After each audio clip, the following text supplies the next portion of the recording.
Guys, gimana kabar kamu hari ini?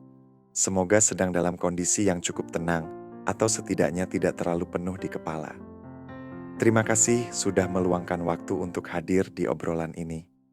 Anggap saja lagi duduk santai, entah sambil nyeruput minuman hangat atau sekadar rebahan sambil dengerin suara yang menemani pikiran kemana-mana. Gimana perasaanmu hari ini? Beneran, gimana? Kalau lagi dengerin ini, sambil lagi berat, lagi ngerasa kehilangan seseorang yang spesial, aku ngerti. Rasanya kayak dunia ikut-ikutan berhenti berputar ya. Semua warna jadi kelabu. Pikiran cuma muter di satu orang, dia. Kenapa dia pergi? Apa yang salah? Apa yang bisa aku lakuin supaya dia balik? Tenang, ambil napas dulu. Aku di sini bukan mau kasih tipuan atau janji palsu. Tapi aku mau ajak kamu ngobrol dari hati ke hati. Tentang satu pola yang kalau kamu paham dan berani jalani, bisa ngubah segalanya. Ini bukan sihir, ini psikologi manusia yang sederhana. Tapi butuh keberanian yang gede banget buat nerapinnya. Pertama, aku mau bilang satu hal yang mungkin bakal bikin kamu kaget. Dia akan kembali. Beneran, bukan setengah hati, bukan karena bingung. Dia akan kembali dengan sendirinya. Dan pas dia balik, komitmennya akan beda. Lebih dalam, lebih sadar. Ah, masa sih? Lagian dia udah jelas-jelas ninggalin gue. Iya, dengerin dulu. Dia pergi bukan karena cintanya hilang semalam. Sering banget, dia pergi karena ada sesuatu di dinamika hubungan yang berubah. Mungkin dia ngerasa kehilangan rasa hormat. Mungkin dia ngerasa kamu terlalu tersedia sampai dia ngerasa kebebasannya hilang. Mungkin dia sendiri bingung sama perasaannya dan butuh ruang buat mikir jernih. Intinya, perginya dia itu lebih ke sinyal pause daripada stop selamanya. Di dalam hatinya, dia masih mikirin kamu, masih ingat momen-momen indah, masih kepikiran, gimana kalau... Nah, masalahnya, disinilah kita, sebagai manusia yang cemas dan sayang. Biasanya ambil langkah yang justru bikin semuanya makin runyam. Kita ngejar, kita panik, kita kirim pesan panjang penuh penyesalan. Kita telepon berkali-kali.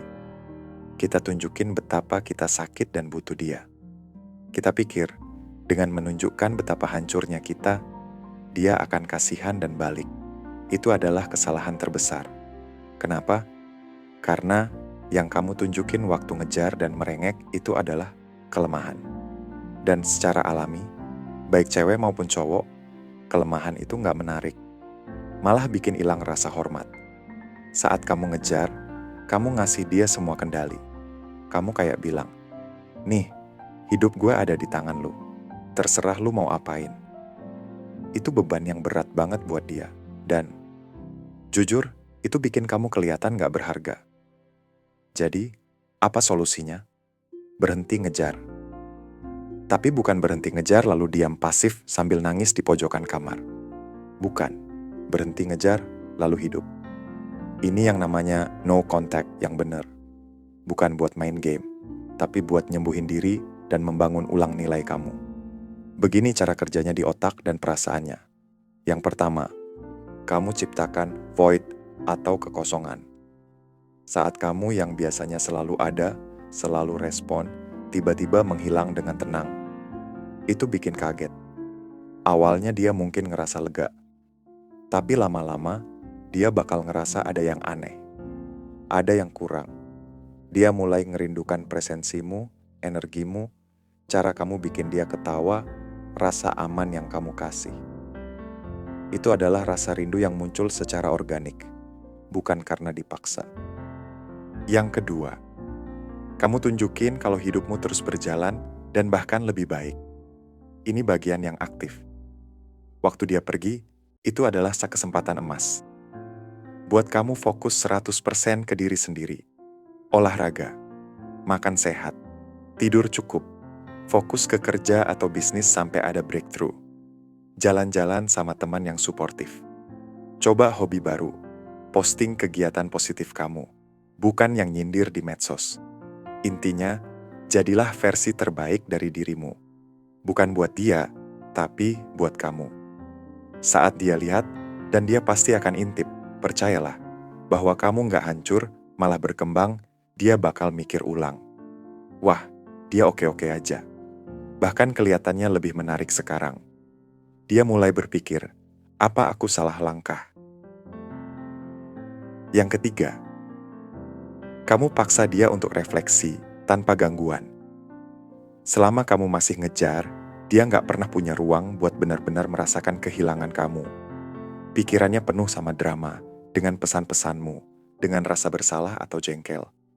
Tapi waktu kamu diam dengan elegan, pikirannya akhirnya tenang.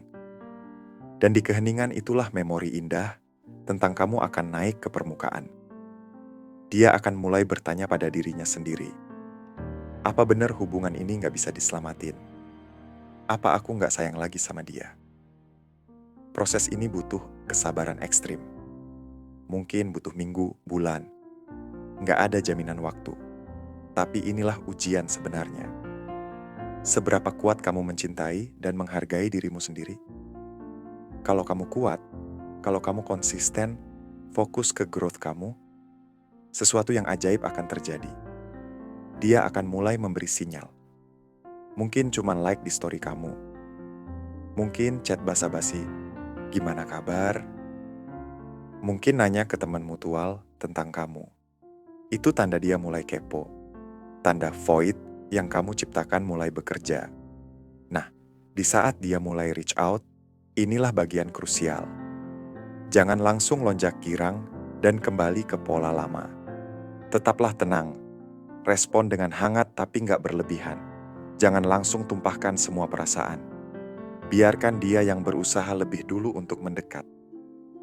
Tunjukin bahwa kamu sekarang adalah pria yang sibuk dengan hidupnya sendiri, yang bahagianya nggak bergantung pada validasinya. Pada akhirnya, ketika dia benar-benar kembali, dan itu akan terjadi dengan caranya sendiri. Dia kembali karena dia melihat nilaimu dengan mata yang baru.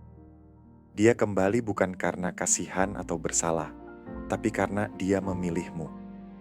Dan komitmen yang lahir dari pilihan sadar itu jauh lebih kuat daripada komitmen karena paksaan atau rasa bersalah. Yang perlu diingat, ini bukan tentang menang atau ngalahin dia. Ini tentang kamu mengambil kembali kendali atas hidup dan kebahagiaanmu sendiri. Ini tentang kamu menjadi pria yang kuat, stabil, dan bernilai tinggi. Baik untuk dirimu sendiri, maupun untuk siapapun yang jadi partnermu nanti. Jadi, mulai hari ini, berhentilah ngejar. Berhenti stalk medsosnya tiap jam. Berhenti analisis setiap kata-katanya. Taruh energi dan fokusmu yang berharga itu untuk membangun dirimu ke yang lebih baik. Percayalah pada prosesnya. Percayalah bahwa kalau memang jodoh, dia akan menemukan jalannya kembali kepada versi terbaru dan terbaik dari dirimu. Dan kalaupun enggak, kamu sudah jadi seseorang yang siap menerima cinta yang lebih sehat dan dewasa di masa depan. Kamu kuat, kamu bisa. Fokus ke diri sendiri dan biarkan semesta yang mengatur sisanya. Semoga bermanfaat ya. Dan sampai ketemu lagi di video selanjutnya.